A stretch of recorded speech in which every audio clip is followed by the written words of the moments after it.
अब चलिए स्टूडेंट यहाँ पे क्वेश्चन नंबर 3 करते हैं हम। क्वेश्चन नंबर 3 में हमारे पास क्या दे रखा है यहाँ पे, डायगोनल ए सी, एक डायगोनल है ए सी, वो भी किसका, parallelogram A B C D. हमें ये दे रखा है parallelogram A B C D जिसका डायगोनल क्या है, ए सी है। वो बाइसेक्ट कहते हैं, बाइसेक्ट कर रहा है किसको, एंगल ए को। एंगल ए को क्या कर रहा है, बाइसेक्ट कर रहा है यहाँ पे। शो डेट, हमें शो क्या करना है यहाँ पे, इट बाइसेक्ट सी आल्सो। ये सी को भी क्या कर रहा है, बाइसेक्ट कर रहा है, मतलब इसका ये वाला एंगल के बराबर होना चाहिए। ए बी सी डी से रोम्बस, दूसरा क्या करना है, ए बी सी डी क्या है, रोम्बस प्रूव करना है। सबसे पहले हम देखते हैं इसमें गिवन क्या है हमें। तो स्टूडेंट हमें इसमें यहाँ पे गिवन हैगा कि जो ए बी सी डी है ये क्या है, एक पैरेललोग्राम है, पहला पॉइंट। दूसरा जो कहते हैं ये ए सी है वो बाइसेक्ट कर रहा है एंगल ए को। पहली चीज़ हमारे पास यहाँ पे हो गई कि A B C D parallelogram है और ए सी बाइसेक्ट कर रहा है एंगल ए को। इसका मतलब B A C D A सी के बराबर है। जो एंगल बी ए सी है वो बराबर किसके है, डी ए सी के। हमें प्रूफ क्या करना है यहाँ पे, जैसे शो करना है, टू शो हमें क्या करना है यहाँ पे कि सी को और डिवाइड कर रहा है। तो हमारा जो ए सी है बाइसेक्ट एंगल सी, जो ए सी है वो एंगल सी को क्या कर रहा हो, बाइसेक्ट कर रहा हो। इसका मतलब बी सी ए, जो हमारा एंगल बी सी ए है वो किसके बराबर आ जाए, एंगल डी सी ए के बराबर आ जाए। दूसरा क्या है, A B C D rhombus. A B C D क्या होना चाहिए यहाँ पे, रोम्बस होना चाहिए। A B C D is rhombus. अब A B C D rhombus भी हमारा कैसे प्रूव होगा, जब हमारे पास A B equals to B C equals to C D equals to A D, अगर ये चारों हमारे क्या आते हैं, बराबर आते हैं। तो यहाँ पे देखिए इसे करना शुरू करते हैं। सबसे पहले मैं यहाँ पे निकालूंगा B C A D C ए के बराबर। कैसे निकालेंगे, यहाँ पे देखिए हमें पता है कि ए बी सी डी क्या है, पैरेललोग्राम है। तो इसका मतलब बी ए सी डी सी ए के बराबर होगा। एंगल बी ए सी किसके बराबर होगा, एंगल डी सी ए के। क्यों, क्योंकि ये क्या है, ऑल्टरनेट इंटीरियर एंगल। और सेम इसी तरह से हमारे पास कहते D A C B C ए के बराबर होगा। डी ए सी किसके बराबर होगा, बी सी ए के बराबर, क्योंकि ये भी क्या है, ऑल्टरनेट इंटीरियर एंगल। तो इससे हमें आगे यहाँ पे और क्या पता लग रहा है कि देखो कहते बी ए सी डी सी ए के बराबर है और D A C B C ए के बराबर है, और B A C D A सी के बराबर है। जो हमारा बी ए सी है वो किसके बराबर है, डी ए सी के बराबर है। तो इसका मतलब हम कह सकते हैं जो हमारा एंगल बी सी ए है ये बराबर हो जाएगा डी सी ए के। B C A D C ए के बराबर है। तो हम यहाँ पे कह सकते हैं हैंस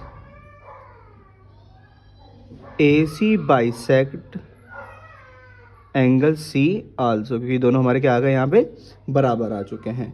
अब यहाँ पे देखिए हमने कहते हैं फर्स्ट टर्म तो यहाँ पे प्रूव कर लिया है। सेकंड हम क्या करेंगे, ए बी सी डी को रोम्बस प्रूव करना है। हमें करना है ए बी सी डी को रोम्बस प्रूव करना है। ये हमारे पास मान लो फर्स्ट हो गया, ये सेकंड हो गया, ये क्या हो गया, थर्ड हो गया। तो इसके अकॉर्डिंग हम यहाँ पे लिखेंगे फ्रॉम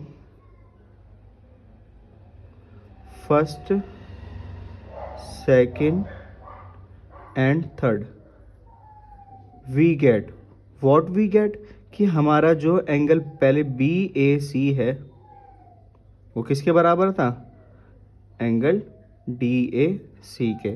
जो डी ए सी है वो किसके बराबर था, बी सी ए के। और हमारा जो कहते हैं डी सी ए, यहाँ पे डी सी ए है वो किसके बराबर है, बी ए सी के। चारों एंगल यहाँ पे जो दिख रहा है आपको, एंगल 1 एंगल 2, यहाँ पे भी जो निकाले हैं मैंने एंगल 3 और एंगल 4, ये सारे एक दूसरे के बराबर है।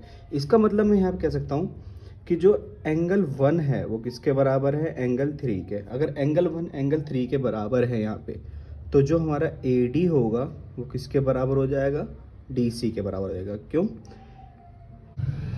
Equal side of equal angle किसके, आइसोसेलियस के। सेम इसी तरह से एंगल 2 किसके बराबर है, एंगल 4 के। तो हमारा जो ए बी होगा वो किसके बराबर हो जाएगा, यहाँ पे बी सी के बराबर हो जाएगा। सेम वही equal side of equal angle side के। तो हमारे पास देखो जो AD था वो DC के, AB था वो BC के, और ये हमें पैसे बताइए पैरेललोग्राम में, तो हम क्या कह सकते हैं, so AB equals to BC equals to CD equals to AD, क्योंकि पैरेललोग्राम के पहली ये कुछ साइड एक दूसरे के क्या होते हैं यहाँ पे बराबर होते हैं। तो ये चारों साइड बराबर हो गई, तो हम क्या लिख सकते हैं, hence ABCD is a rhombus. क्या है ये, एक रोम्बस है। इस तरह से हमारा क्वेश्चन नंबर 3 क्या होता है स्टूडेंट, कंप्लीट होता है, बहुत इजी टर्म्स में। अब करेंगे हम क्वेश्चन नंबर 4।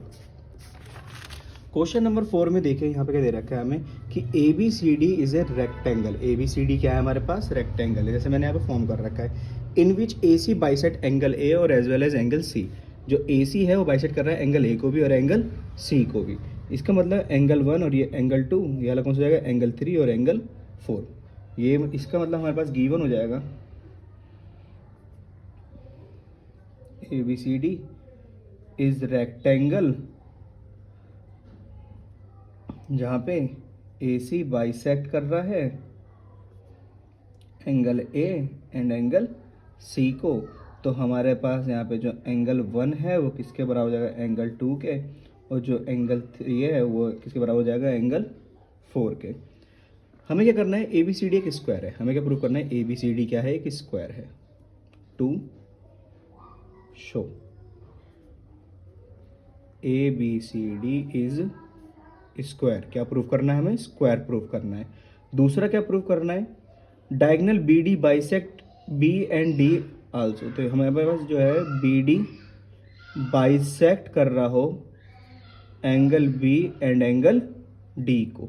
ये चीज़ हमें यहाँ पे क्या करनी है, शो करनी है। अब यहाँ पे देखिए इसको हम प्रूफ करना स्टार्ट करते हैं। सबसे पहले यहाँ पे देखिए एंगल A जो है हमारा किसके बराबर है, एंगल C के।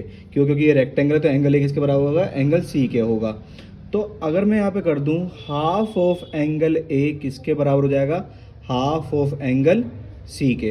अब half of angle A half of angle C के बराबर है, तो हम क्या कह सकते हैं यहाँ पे, जो एंगल DAC है वो किसके बराबर हो जाएगा, DCA के बराबर हो जाएगा। अगर DAC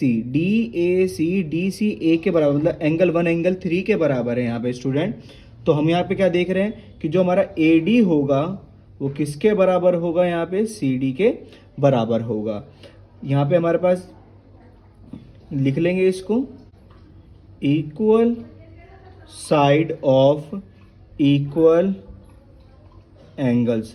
दोनों इक्वल एंगल की साइड क्या होगी, इक्वल होगी। आइसोसेलेस बन रहा है यहाँ पे। अब यहाँ पे देखिए आगे करना स्टार्ट करते हैं। AD के बराबर हो गया हमारे पास, जो AD था CD के बराबर हो गया।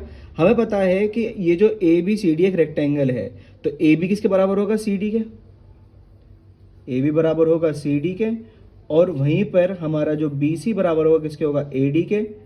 तो हम कह सकते हैं सो जो हमारा AB है वो बराबर है BC के भी, BC बराबर है CD के, और CD बराबर है किसके, AD के। अगर ये चारों हमारे बराबर आ रहे हैं, हम क्या लिख लेंगे, हमें बता रखा था कि ABCD इज रेक्टेंगल। ABCD क्या था हमारा, रेक्टेंगल था। And all sides are equal, सारी साइड क्या है हमें बता रखे हैं यहाँ पे, इक्वल है, जैसे हमने यहाँ पे निकाला है। सो ABCD इज स्क्वायर, ABCD क्या होगा हमारे पास, स्क्वायर हो जाएगा। इस तरह से हमारे पास जो फर्स्ट टर्म है ये क्या होती है हमारे पास स्टूडेंट, कंप्लीट होती है। दूसरा क्या है, BD किसको बाइसेक्ट कर रहा है, एंगल B और एंगल D दोनों को। तो यहाँ पे देखिए इसे स्टार्ट करते हैं। In triangle BCD, triangle BCD में हमारे पास देखेंगे BC किसके बराबर है, CD के बराबर है।